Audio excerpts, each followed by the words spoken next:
Some authors' reflections on the parentheses. I admired C.S. Lewis's use of parenthetical statements to the reader, where he would just go talk to you. Suddenly, the author would address a private aside to you, the reader.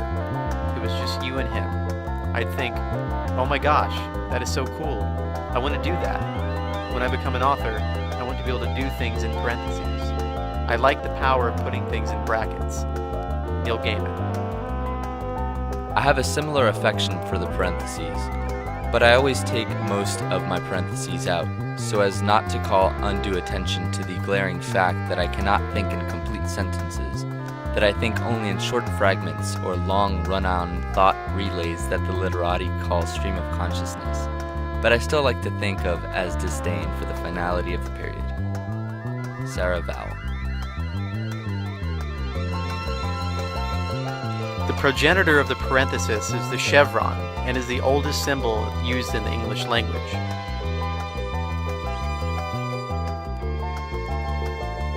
It all started when Desiderius Erasmus, a Dutch Renaissance humanist, coined the term lunula to refer to the rounded parentheses, recalling the round shape of the moon. A single parenthesis, two parentheses. In general, anything that can be removed from the sentence without altering its meaning can be enclosed in parentheses.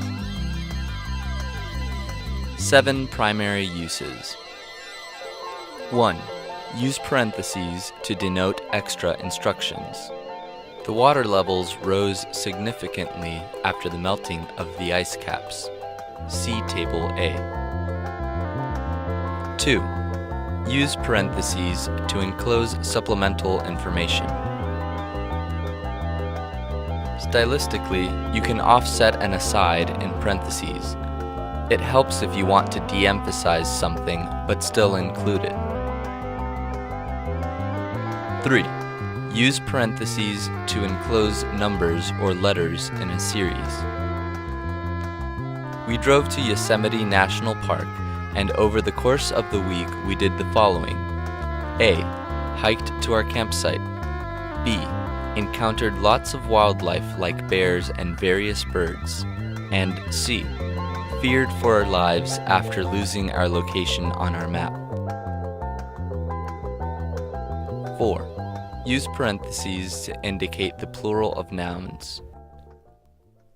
The unidentified persons entered the bank and drew guns on the tellers. 5. Use parentheses to enclose citations. Gazorski found that students often failed to punctuate after parentheses properly. 6. Use parentheses to enclose dates. He investigated other musical processes such as augmentation, the temporal lengthening of phrases and melodic fragments. It was during this period that he wrote works such as Music for Mallet Instruments, Voices, and Organ, 1973, and Six Pianos, 1973. 7. Use parentheses to indicate an acronym. The Treaty of Brussels, signed on 17 March 1948 by Belgium, the Netherlands, Luxembourg, France, and the United Kingdom, is considered the precursor to the NATO, North Atlantic Treaty Organization Agreement.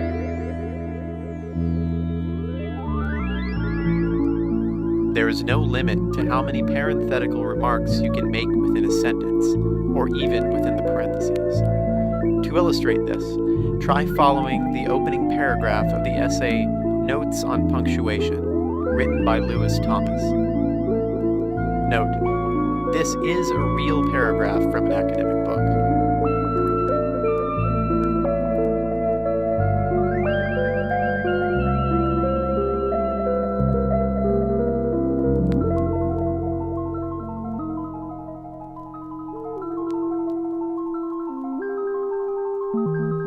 Excuse us, did we say paragraph? Well, it's a sentence. How? Let's break it down. There are no precise rules about punctuation. Fowler lays out some general advice. As best he can under the complex circumstances of English prose. He points out, for example, that we possess only 4 stops. The comma, the semicolon, the colon, and the period. The question mark and exclamation point are not, strictly speaking, stops. They are indicators of tone. Oddly enough, the Greeks employed the semicolon for their question mark. It produces a strange sensation to read a Greek sentence which is straightforward question, why weepest thou? Instead of why weepest thou? And of course, there are parentheses, which are surely a kind of punctuation, making this whole matter much more complicated by having to count up the left-handed parentheses in order to be sure of closing the right number. But if the parentheses were left out, with nothing to work with but the stops, we would have considerably more flexibility in the deploying of layers of meaning than if we tried to separate all the clauses by physical barriers. And in the latter case, while we might have more precision and exactitude for our meaning, we would lose the essential flavor of language, which is its wonderful ambiguity. The Medusa and the Snail, More Notes of a Biology Watcher, Viking, 1979.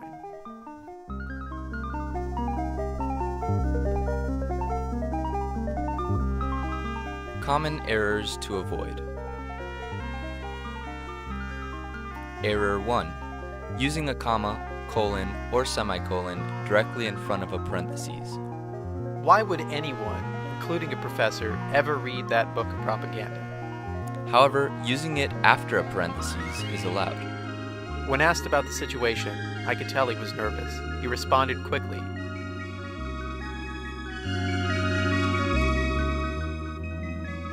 Error 2. Capitalizing the first letter of the first word inside the parentheses. The green M&Ms, they have the best flavor, are my favorites. Error 3.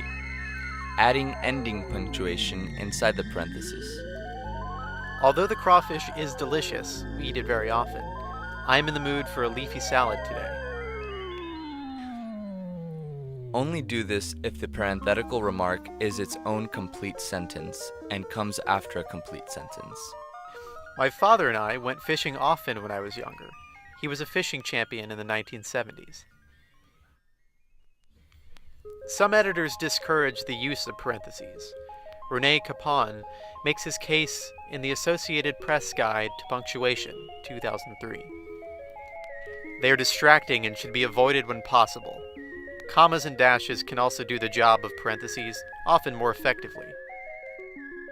Each writer should stick to his or her own style. Punctuation is a matter of personal taste, after all. Essayist Cynthia Ozick shows this in the quote in which she disregards the advice of a renowned literary critic. I was taking a course with Lionel Trilling and wrote a paper for him with an opening sentence that contained a parenthesis.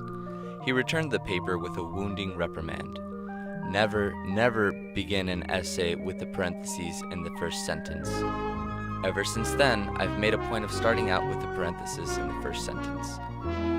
Cynthia Ozick, The Art of Fiction, number 95, 1987.